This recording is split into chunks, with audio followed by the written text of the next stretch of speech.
जिंदगी में कभी कभी ऐसे हादसे हो जाते हैं लोगों के साथ कि इंसान अपना सारा आपा खो देता है। इंसान को इस दुनिया से नफरत सी हो जाती है। उसे लगने लगता है कि इस संसार में उसे जीने का कोई हक नहीं। इस संसार में वो जी के क्या कर रहा है।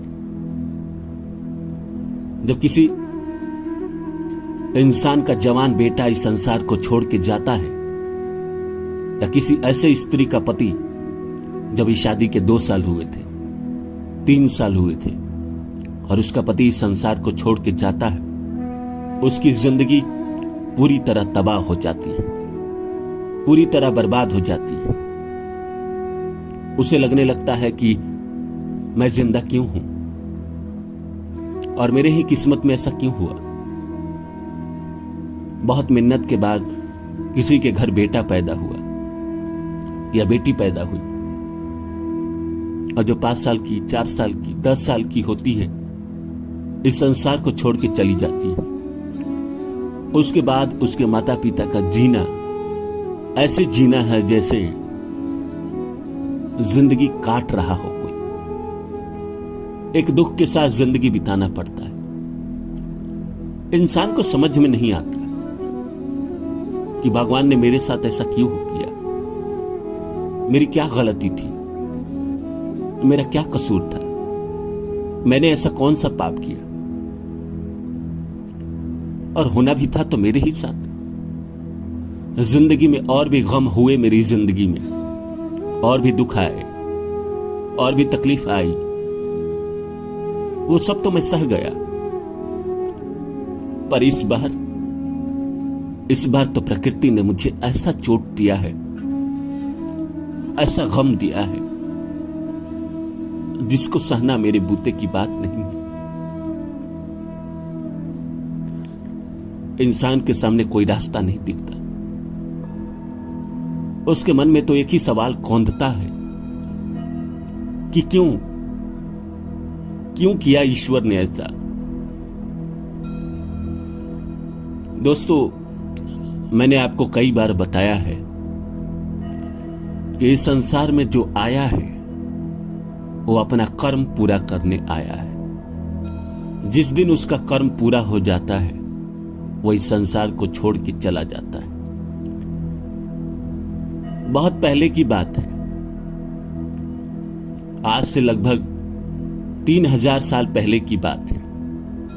एक बहुत विख्यात और विश्व प्रसिद्ध ज्योतिषी हुए, जिनका डंका पूरी दुनिया में बजती थी। उन्होंने अगर कोई प्रेडिक्शन दे दी किसी के बारे में तो वो सही हो जाती थी। और बहुत बड़े ज्ञानी थे। राजा भी अपने दरबार में बुलाकर उनको सम्मान से बैठाते थे। उनके घर एक बेटा पैदा हुआ। बहुत मिन्नत के बाद एक बेटा पैदा हुआ। जैसे ही बेटा पैदा हुआ, उन्होंने तो अपने बेटे की पहले कुंडली बनाई नहीं, बाद में उन्होंने अपने बेटे की कुंडली बनाई। और उन्होंने देखा कि मान के चलिए एक सर्टेन अमाउंट के रूप में जिस दिन उसका बेटा पूरा कर देगा, उस दिन ये संसार छोड़ के चला जाएगा। मान के चलिए आज के हिसाब से 10 लाख अगर वो अपने पिता को कमा कर दे देगा तो ये संसार छोड़ के चला जाएगा। इतने बड़े ज्ञानी थे। देखे तो वो रोने लगे, आंखों से आंसू भर भर गिरने लगे। उनकी पत्नी आई, उन्होंने पूछा क्या बात है। उन्होंने सारी बात बताई। दोनों बैठकर रोने लगे। क्या किया जाए, क्या किया जाए। पंडित जी ने कहा कि ये हमारे ही कर्म थे। पिछले जन्म में हम दोनों ने इसके लिए इतना ही कर्म किया था, इससे ज्यादा नहीं किया था। इस जीवन में आया है और ये हमारा कर्ज लौटाने आया है, और 10 लाख जिस दिन लौटा देगा उस दिन ये संसार छोड़ के चला जाएगा।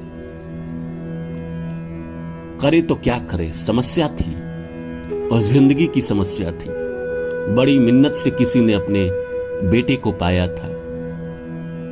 पंडित जी और उनकी बीवी ने यह फैसला किया कि हम अपने बच्चे को न पढ़ाएंगे, न लिखाएंगे, न उसको इस योग्य बनाएंगे कि वो जिंदगी में कुछ कर सके।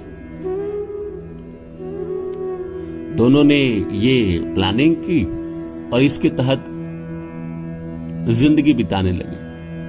अपने बेटे को न पढ़ाया, न लिखाया, न किसी योग्य बनाया। लेकिन पंडित जी इस बात को भूल गए कि नियति को कोई नहीं बदल सकता। इतने बड़े ज्ञानी के घर में कोई बच्चा पैदा होता है तो बिना ज्ञानी के तो रह नहीं सकता। पंडित जी जब अपने दरवाजे पे बैठते और किसी की कुंडली देखते तो वो बच्चा वहीं बैठा रहता, चुपचाप धीरे से खुद मन ही मन वो सीखता गया, सीखता गया, सीखता गया और वो भी बहुत बड़ा विद्वान बन गया। इतना बड़ा विद्वान कि अगर वो किसी के बारे में एक शब्द कह दे वो भी सही हो जाए। लेकिन पंडित जी और पंडिताइन उसे कहीं नहीं भेजते थे, कोई काम नहीं कराते थे। एक बार ऐसा हुआ कि पंडित जी राज्य से बाहर गए हुए थे, दूसरे राज्य गए हुए थे किसी की समस्या को सुलझाने। उसके बाद राजा के घर एक बेटा पैदा हुआ। उसी राज्य में राजा के घर एक बेटा पैदा हुआ। तमाम विद्वान उस सभा में आए, राज्य के सारे नागरिक भी आए। जब राजा का बेटा पैदा होता है तो राज्य के सारे लोग इसलिए भी आते हैं ताकि राजा से कुछ उपहार मिले। और ये लोग तो ब्राह्मण थे, तो पंडित जी नहीं थे, तो पंडिताइन को जाना पड़ा और पंडिताइन के साथ उनका बेटा भी चला गया। महफिल जमी हुई थी, राजा सबको उपहार बांट रहे थे। पंडिताइन थी, पंडिताइन को भी दिया। उसके बाद सारे विद्वानों ने राजा के बेटे की कुंडली बनाई और सबने कहा कि भाई ये राज्य का नाम डुबा देगा, ये इस राज्य को मिट्टी में मिला देगा। कोई कुछ कहे, कोई कुछ कहे, कोई कहे कि ये राजा का हत्या कर देगा, तो कोई कुछ कहे। ये लड़का सुनता रहा, लेकिन इसे पंडिताइन ने मना किया था कुछ बोलने को। इसने कुछ नहीं किया। इसने वहीं दीवार पे एक छोटे से ईंट से कुंडली बना दी और चुपचाप चला गया।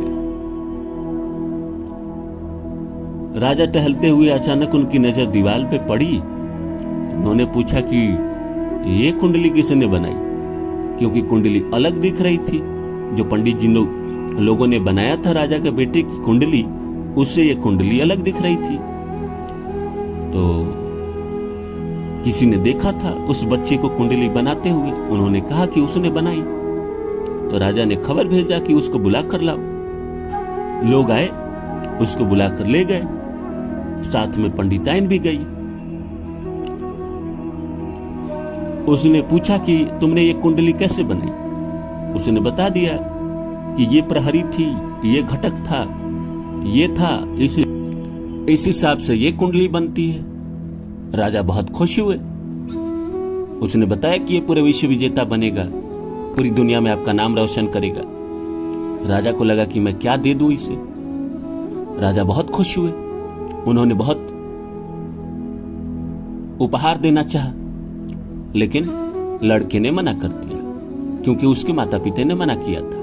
पंडिताइन भी साथ में थी, उन्होंने भी मना कर दिया। राजा बोले कि ठीक है, उपहार मत लो, कुछ मिठाई है, मिठाई तो ले सकते हो। पंडिताइन ने कहा हाँ, मिठाई ले सकता है। एक टिफिन में लड्डू भर के दिए गए। पंडिताइन और लड़का वापस आया। जैसे घर वापस आया, घर के अंदर एंटर ही किया कि पंडित जी के लड़के की जान चली गई। उसने वहीं अपने प्राण त्याग दिए, उसकी वहीं मृत्यु हो गई। अब ये खबर इतनी बड़ी थी कि पूरे राज्य में फैल गई, क्योंकि उसने राजा के बेटे की भविष्यवाणी की थी। वापस आया और उसकी जान चली गई। सारे राज्य के लोग जमा हो गए, राजा भी आए। जो पंडित जी दूसरे राज्य में गए हुए थे उनके पास भी खबर भेजी गई, वो भी वापस आए। उन्होंने पूछा कि यह सब कैसे हुआ, हमने तो इसको इस योग्य बनाया ही नहीं कि ये उतना कमा सके, फिर इसकी जान कैसे गई। पंडिताइन ने सारी बात बताई। पंडित जी ने कहा वो टिफिन कहाँ है। पंडिताइन लेके आई, टिफिन खोला गया, उसमें हीरे जवाहरात थे, असरफिया थी, लड्डू नहीं था, और उतने ही अमाउंट के थे, 10 लाख के, जितना इस लड़के को अपने पिता को वापस करना था।